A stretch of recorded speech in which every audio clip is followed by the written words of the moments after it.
Kuku Raadios välja öeldud seisukohad ei pea ühtima Kuku Raadio seisukohtadega.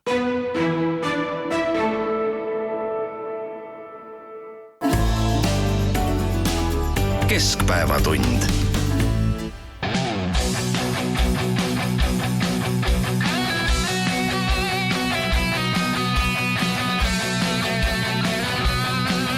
Laulge poisid meile kõige kallimast väiksest linnast meie armsad Tallinnas. Ekipaalsed hallid tema teed ikka head meile need. Kui sa jõlgud mööda kitsast tänavad, fookus silmad sulle vastu säravad. Ote poisid, kuskil põlev rind, neiumaa ei jäta sind.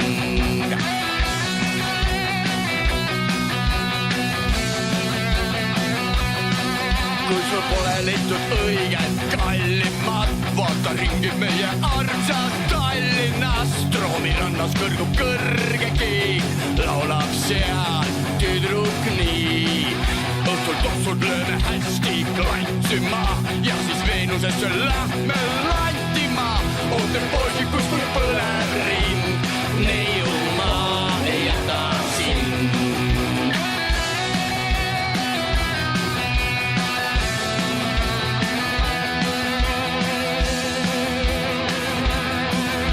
Lõpuks leidnud endal kallimas, ei lahku enam iial Tallinnas. Teeme kodu kõrgelt kallela peal, kostab seal lastenaer. Kui sul tuju tundub õige hallina, võta pitsikene vana Tallinna. Oote poisid, kuskil põlev rind, neiumaa ei jäta sind. Oote poisid, kuskil põlev rind, neiumaa ei jäta sind.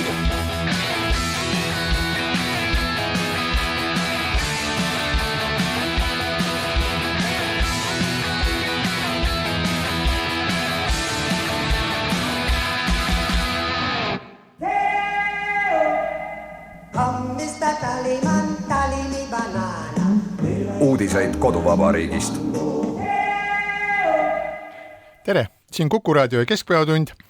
Tallinna otsestuudios Ignar Fjuk, Marek Strandberg ja Priit Hõbemägi. Kuulasime Vanem õde, kes laulis laulu Tallinnast ja muu hulgas on huvitav täheldada seda, et lauljaks oli Tarmo Kruusimäe, Tallinna linnavolikogu Isamaa fraktsiooni liige, tollal aga ansambli Vanem õde liige.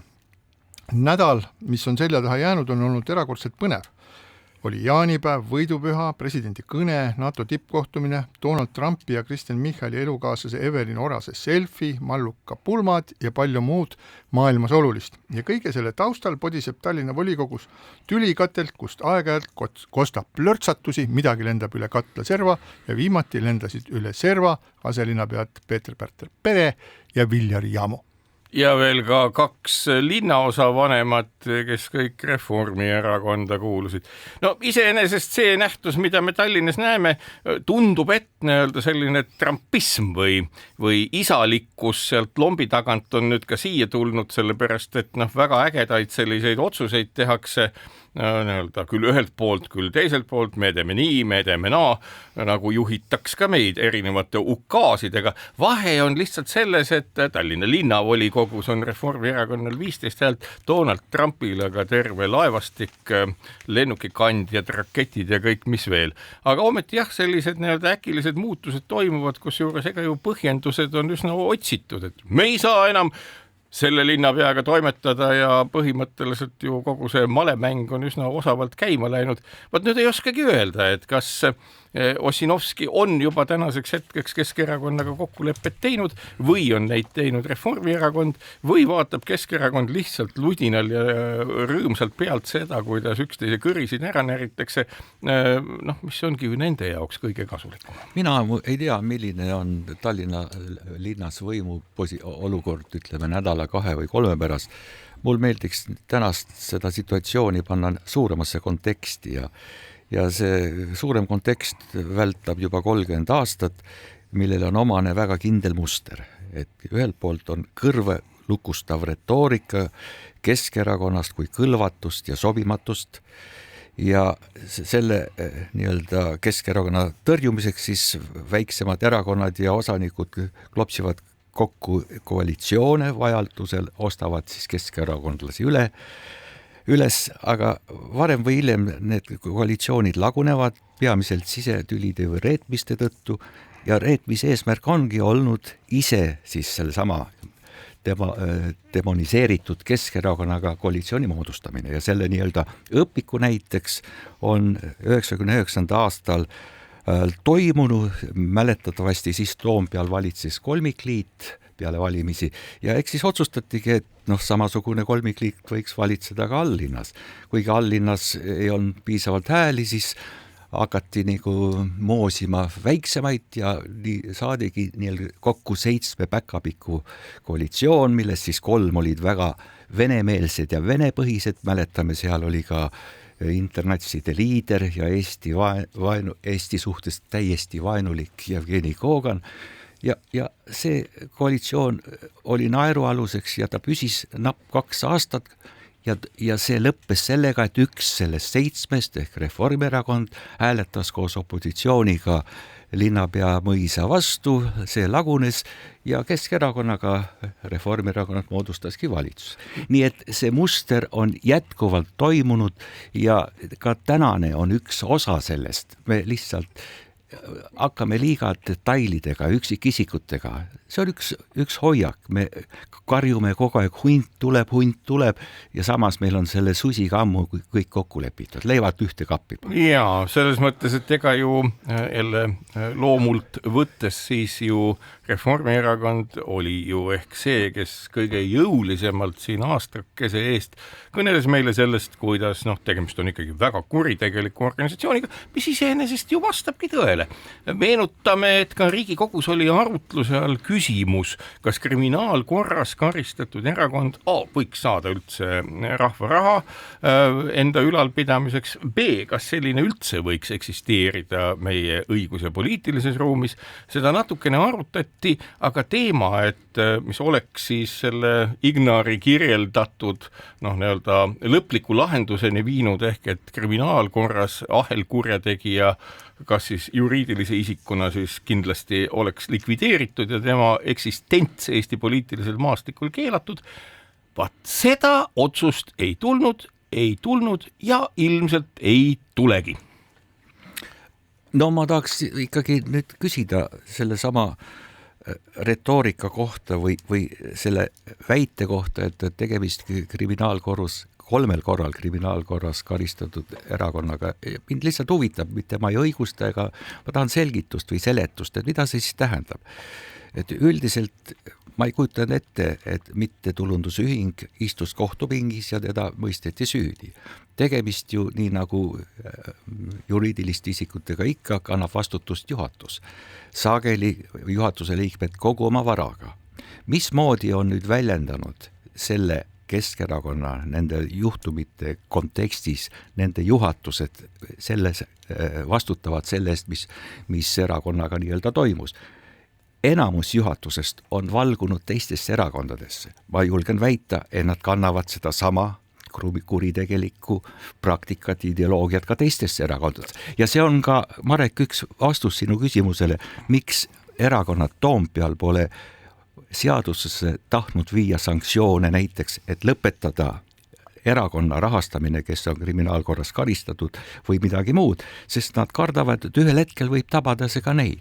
Nad teavad seda mustrit, mis tegelikult kuskil kulisside taga toimub ja mis ühel või teisel juhul võib avalikuks saada. Üks lühike kommentaar siia, et ega ju organisatsioon kuulutatakse kuritegelikuks ühel põhjusel, kui ei suudeta tuvastada seda, et organisatsiooni juhtkond teadis ja ei teinud mitte midagi selleks, et vältida tema enda liikmete tegevust, mis on ka kriminaalkorras karistatud.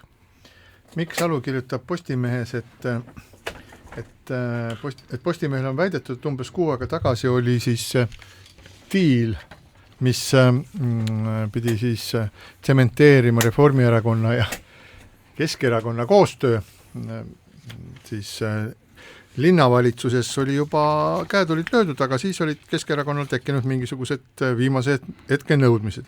Aga no selleks, et need kõik asjad, mis kunagi maailmas on kokku lepitud, me ei saa neist kunagi teada, aga tänasel päeval me oleme sellises nagu olukorras, et nüüd kui me arutasime selliste nagu juurpõhjuste üle, et miks asjad niimoodi on ja miks ei taheta teistmoodi teha, siis me oleme sellises olukorras, kus igal juhul Reformierakond on alustas siis mängu. Kas nüüd selle mängu eesmärk tõepoolest oli see, et Peeter Pärtel Pere ja Viljar Jaamu siis Reformierakonna aselinnapead visatakse Ossinovski ehk siis Sotsiaaldemokraatliku erakonna poolt linnavalitsusest välja, nad jäävad kõrvale sellest aktiivsest tegevusest, igal juhul on olulisel ametikohal olemine selline platvorm, mis võimaldab oma sõnumit paremini kuuldavaks teha, et kui näiteks Peeter Pärtel Pere ei ole enam abilinnapea, et mis pärast küll peaks siis hakkama ajakirjandus temaga tegelema, mis pärast küsida temalt kogu aeg mitmesuguseid arvamusi, kui ta on lihtsalt linnavolikogu lihtliige, et see ei tundu üldse nagu mõttekas. Nüüd praegu on mingisugune valitseb linnavalitsuses mitte mingisugune kindel idee, aga selgelt on seal mingi interregnum ehk kahe valitsuse vaheline olek ja milline see uus olek saab olema, see on nagu väga segane. Et viimase paari päeva suurim kõneteema on siis see, et suur ettevõtja Urmas Sõõrumaa on siis see, kellest loodetakse mingiks ajaks või ka pikemaks ajaks, siis Tallinna linnapead ja sellega on seotud nüüd hästi palju mitmesuguseid probleeme, et Urmas Sõõrumaa, kes on siis selle ettepaneku nii-öelda vastu võtnud, kes on juba esinenud koos Peeter Pärtel Perega, andnud pressikonverentsi, et tema on teadaolevalt väga edukas ja ettevõtlik ärimees, aga tema ärihuvid terves Tallinna linnas on niivõrd mastaapsed ja need ulatuvad nii kaugele, et on lihtsalt raske ette kujutada, kuidas suudetakse maandada siis kõik need probleemid, mis tema huvide konflikt võivad siis esile tõsta, et Postimehe majandustoimetuse juhataja Märt Belkin on kirjutanud väga põhjaliku artikli tänases Postimehes Urmas Sõõrumaa ärihuvidest üle Tallinna ja ma lihtsalt loen ette, võib-olla kõik kuulajad ei tea. Rotermanni kvartal, üks suurejoonelisemaid kvartaleid, kuulub talle, on tema poolt välja arendatud.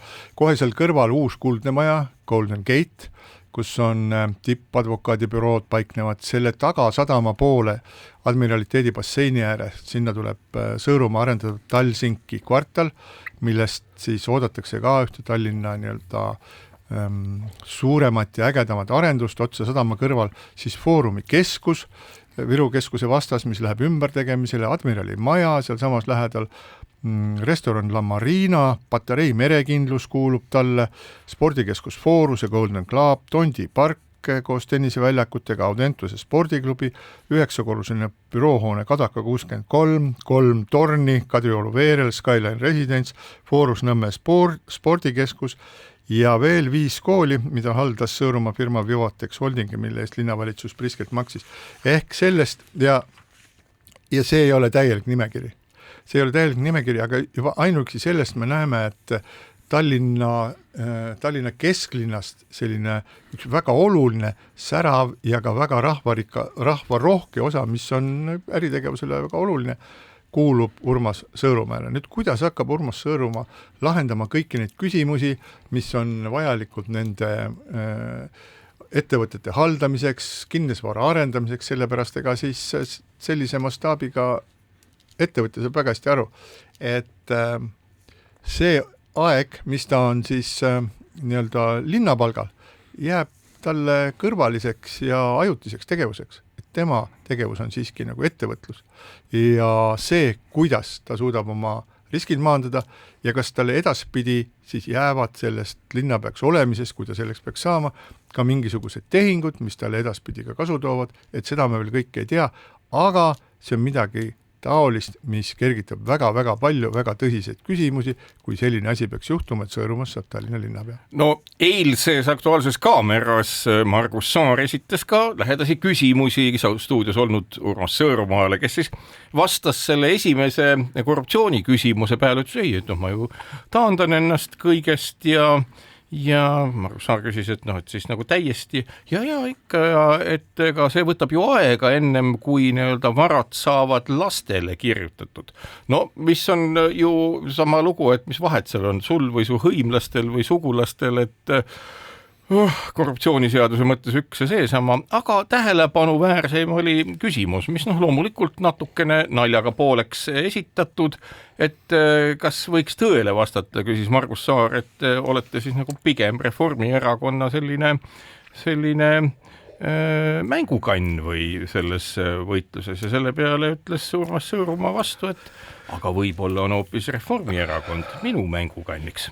Nii et see on jah, mis keelel see meelel võib öelda, aga ütleme niimoodi, et selliste väljaütlemistega, ütleme nii, hea poliitiku tunnust ta küll välja ei näidanud. Põhjuseks või pigem ajendiks, miks tänane kriis linnavalitsuses on toimunud või mida Reformierakond soovis, oli ju, et vähendataks lasteaedade kohatasu 35-lt 0-li.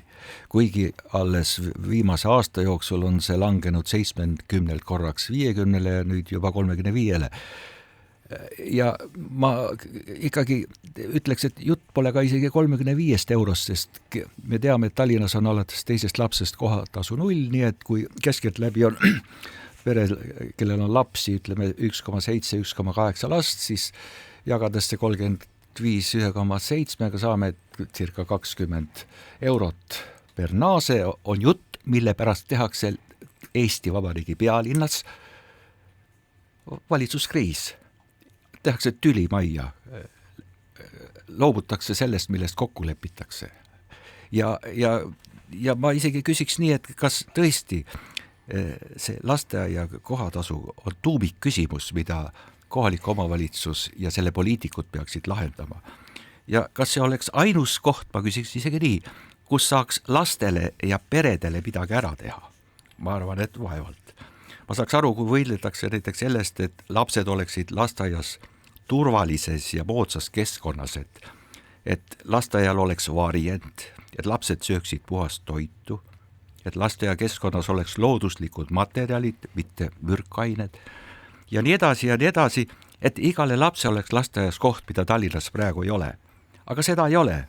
Ja muidugi on peresid, mida on vaja toetada, kuid linn peaks oma ressursi kasutama maksimaalselt neil minu poolt eelpool loetud eesmärkide täitmiseks ja selles suhtes on iga sent, ka see 20 eurot, mida siis peredelt laekub, näiteks naabervallas, Raevallas on see 170 eurot. Et see oleks selle hüveks ära kasutada ja kas üldse see teema oleks kohalike omavalitsuse kontekstis peamine. Vaadates Tallinnat ja selle ühistranspordi viletsust, puudub kiire ühistransport ja ilma selleta me ei saa ka eeldada, et me hakkaksime eelistama alternatiivseid liikuvusi ja sõiduauto oleks tõrjutud. Nii et sinna tuleb panustada. Kutsun kõiki valijaid nägema seda peamist fookust, kuhu linn peaks raha kulutama. Ignar, su silmade taga aju tegi mingisugust väga keerulist operatsiooni. Mulle jäi mulje, nagu ta püüdis vältida selle päris juurmise põhjuse väljatoomist. Ma ei tea, kas sa tead, milline on siis, sellepärast, et ega see näilisus, et vaieldakse mingi asja üle, näiteks lasteaia kohatasu üle, see ongi mõnes mõttes näilisus, aga mis seal tegelikult taga on võib-olla? Sul on nagu see ajalooline kogemus ju hea. Ma nüüd panekski selle sinu küsimuse ühte teise küsimusse ja sageli, kui on arusaamatut toimub poliitikas ja ka elus, siis aga sageli just poliitikas küsitakse, kas ta on loll või ta on varas. Alati on üks neist võimalik ja lõpus ei ole ju must-valget. Nii et natuke seda ja natuke teist. Aga mida aeg on edasi läinud, seda vähem võib näha, et poliitikud oskavad mitu käiku ette mõelda. Et ju see on ka mingisugused reaktsioonid sisemistele kaotustele ja tülidele ja solvumistele ja nii see kahjuks ongi. Ehk et sinu hüpotees on selles, et Jevgeni Ossinovski igal juhul ei ole mitut käiku ette mõelnud ja see emotsioon, millega reformierakondlastest aselinnapead volitusteta jäeti ja 2 linnaosa vanemat vallandati, on pelk emotsioon, mitte käik.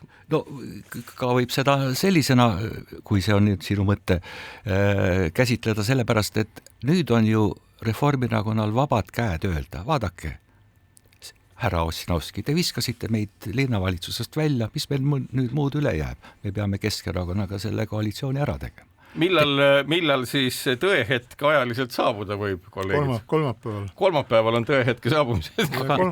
Kolmapäeval tuleb uus volikogu istung ja seal siis tõenäoliselt Reformierakond ja Keskerakond üheskoos võtavad Ossinovski linnapea koha pealt maha ja siis määravad ajutised abilinnapead. Suure tõenäosusega läheb siis olukord niimoodi, aga ütleme nii, et mida siin eelmises saates ma väga suure suuga ütlesin seda, et ainult täielikud idioodid lõhuvad ära 3 kuud enne kohalike valitsusi linna võib-olla see diagnoos on tõsi. Aga nüüd, jah, et ma nüüd mõtlema, et kuidas siis seda ikkagi mõelda, kuidas sellest aru saada, mida ma ütlesin, kas ma läksin nüüd nagu, kas ma tabasin märki, et nii läkski täpselt nii, nagu ma ütlesin, või olen mina loll või siis on keegi teine, aga tegelikult, et tõepoolest, et meenutame nüüd seda, et valimistele on jäänud 3 kuud.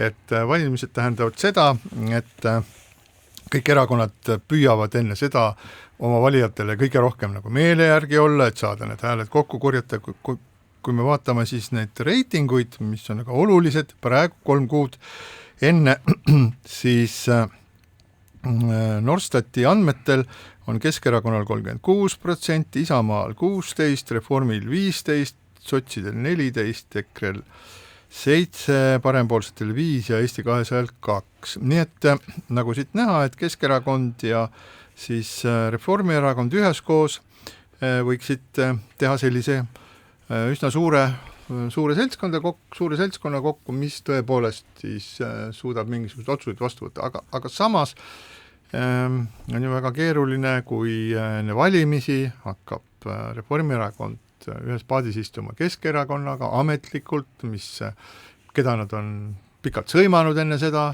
mida on väga lihtne rünnata. Nii et üks suur tõenäosus on see, et mingisugused koalitsioonilepingud üldse ei tulegi ja algab mingisugune uus huvitav periood Eesti poliitikas. Kui sinu pinginaaber on selline klassikiusaja, aga sul on vaja klassi üle kontrolli saavutada kavalusega, siis sa istud temaga ühes pingis küll, aga sa ei sõlmi temaga mingisugust kokkulepet. Te lihtsalt sattusite sinna koos olema, siis te lähete sinna klassiukse juurde, siis teised hakkavad välja minema, siis te kiusate neid koos, aga tegelikult te vahel mingisugust koostööd ei ole. Et me oleme siin küll üsna palju neid koalitsioonilepinguid, eriti riiklikul tasandil, mis tõusevad kõrgemale kui ükskõik milline Eesti Vabariigi seadus, aga samas on mitte paberid ehk need ei ole ju tegelikult olemas, aga nüüd me võib-olla näeme uut katsetust üleüldse nii-öelda pealinna tasandil, kus koostööd tehakse ilma mingisuguse kokkulepete, mis tähendab seda, et see asi muutub veelgi udusemaks ja hämaramaks, et me ei näegi üldse, mis kokkulepped on sõlmitud, mida tehakse. Riigi tasandil oli meil nüüd samuti uus situatsioon, et oli 2 koalitsiooni kokkulepet. Esimene siis oli selline üldsõnaline ja pärast seda tuli selline detailne, kus oli väga palju detaile, mis ei peaks seal olema, mis olid juba ammu tehtud, aga see selleks. Ma tahan öelda, et ka uus aeg toob mingisuguste uusi koostöö või kokkuleppevorme poliitiliste erakondade vahel. Kõik, mida sa, Priit, rääkisid, on üsna arusaadav ja ka ma toetan sellist analüüsi, kuid võtame nüüd arvesse, et valimised on 3 kuu pärast ja tavaliselt on ju nii, et enne valimisi 3-4 kuud ei Toompeal, kui on Riigikogu valimised või alllinnas, kui on kohalike volikogude valimised, suurt tegevust ei toimu. Nii et ma arvan, et see, mis praegu Tallinna linnavalitsuses ja koalitsioonidega juhtus ja hakkab juhtuma, see ei sega mitte üks raas valimiskampaaniat. Linn tiksub ikka edasi, ametnikud, keda aeg-ajalt kirutakse, jätkavad oma tegevust. vaatamata sellele, kas poliitikud neid suunavad või vahel on isegi parem, kui nad seda ei teeks. Ja selles suhtes ma muret ei tunneks, aga ma küll tunneksin muret nende erakondade pärast, sest nii-öelda süütenööriks, mis käivitas selle, ei ole mitte see, et näiteks, et ühel või teisel erakonnal, kes oli koalitsioonis, on toetus väike, vaid just see, et nende toetajad, kes on olnud alati nende toetajad, näiteks Reformierakonna valijad ei toetanud või Reformierakonna liikmed ja ka valijad ei toetanud linnapeana ei kedagi muud kui sotside linnapead Ossinovskit ülekaalukalt. Ühesõnaga, see oli reaktsioon ühiskonna poolt, et nende poolt seni toetatud erakonnad ei ole enam nii-öelda nende erakonnad. Ja nüüd tahetaksegi seda paradigmat muuta või taasluua endine olukord. Ja siinkohal väike paus.